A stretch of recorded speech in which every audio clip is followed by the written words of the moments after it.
This is my mini hand treatment, and it's my favorite one of the bunch. I show this to anybody who has arthritis, or if you lift weights or do any type of sports where your grip is essential, this is one that you can do every day. Start with your grip assess. Squeeze the ball a few times in one hand and just notice the strength of your grip. And then go to the other side. Remember, you can do the grip assess a couple of times just so you really recognize which side feels like it has a stronger grip. Once you know which side feels stronger, start with your finger compression. Remember, you'll put the tip of the finger and then the pad of the finger on the ball. I want you to do this on each finger 4 or 5 times. Remember, if you have trouble holding the ball with one hand, just put your hand on the ball so that the ball stays still. This is really about mobilizing that upper joint. These are the joints that are actually completely related to your upper neck bones, and when this is decompressed, we actually are releasing our neck as well. Try it on the pinky finger. Remember, this is the one where a lot of people have trouble with, so hold the ball if you need to create that action of the joint. And then your thumb. Take a nice focused breath as you do this. Let's try it on the other side. So a lot of times I do this technique when I'm sitting at my desk, especially when I know I have to work for hours. I always get up every hour just to walk around so that I don't have a lot of stuck stress. And so I want you to think about doing this every day. This one's so quick, it just takes a few minutes.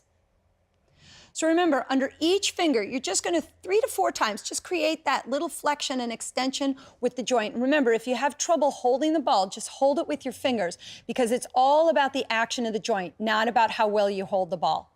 And then don't forget your thumb, just gentle flexion and extension of that joint. So now let's try our gliding. And gliding here, we could do another type of gliding where you just interlace your hands and create a gentle glide back and forth. I love this one also if I'm going to go lift weights because I don't even need a table or chair to do it. So here's our gentle glide. Remember the secret of a glide, right? You're going to create consistent pressure. It's not about depth. That's going to prepare connective tissue for the shear. Then place the ball right at the base of the thumb pads and you'll create a nice tight rubbing motion. I can focus on one hand at a time. So here I can focus on one thumb, and then I can focus on the other. And remember, the secret of doing shearing is once you create a shear force, compress and wait for a moment. Give the tissue a moment to adapt. Remember, shearing is going to create a local fluid exchange. Take a nice focused breath, and then let it go. Now let's add the knuckle decompress. This is a great one. I'm going to use the small soft ball. So you're going to place the ball in between the 2 knuckles of your index and middle finger. And I want you to squeeze the ball 3 to 4 times.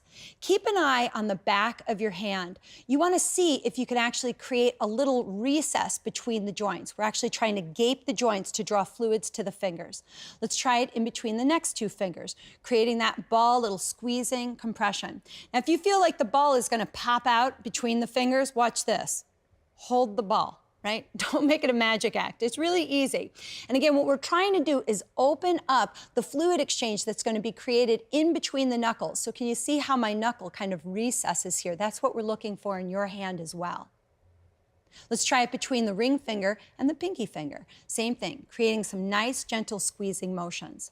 So again, if we have good hydration, we get these tiny recesses. It kind of settles itself in. That's where fluid comes through the hands. So we want to make sure that this stays open and we have no inflammation in these regions of our hands. Now with the thumb, you've got this little piece of flesh. I want you to bring the ball in here, give it a little push, and then squeeze the thumb over and see if you can squeeze the ball. These areas are here that we're trying to create an opening to, right against where the tendons are. Let's try it on the other hand, same thing. So if you have arthritis, this is a great way to bring some fluids back to the fingers. It's really important that we keep our fingers completely full of hydration because when they're not, we really lose the ability to move our hands, and we need them for everything that we do in a day. Let's try it in between the second 2 fingers. Same thing, curling the fingers under and giving it a squeeze. And again, just look at the back of the hands. Ideally, we create those nice little recessions in between the fingers.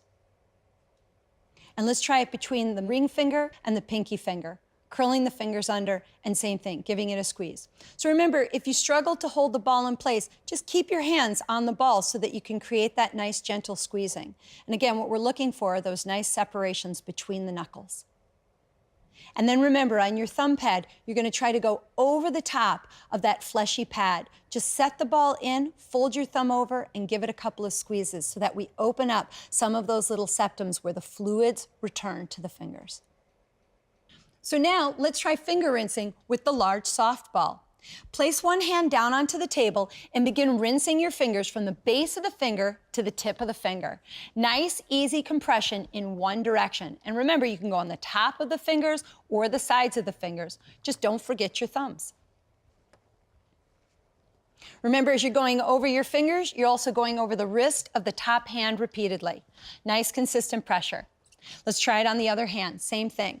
So remember, one direction. Just notice how good it feels to create that rinsing motion. I love the way my hands feel after I do this quick treatment. One more technique is friction.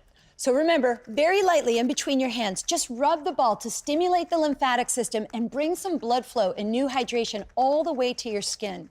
This way, just in case you have any inflammation, we can actually have a little bit of the fluids move through the lymphatic system to decrease some inflammation. Take some nice focused breaths. And then let's go back through the grip reassess. Squeeze the ball 3 or 4 times in one hand, and then go over to your other hand. Remember, notice if your grip feels like it's improved. If you're improving your grip, you're not only showing that you're restoring the hydration of your connective tissue, you're helping your autopilot and your nervous system function more efficiently so that you can use your hands for a lifetime.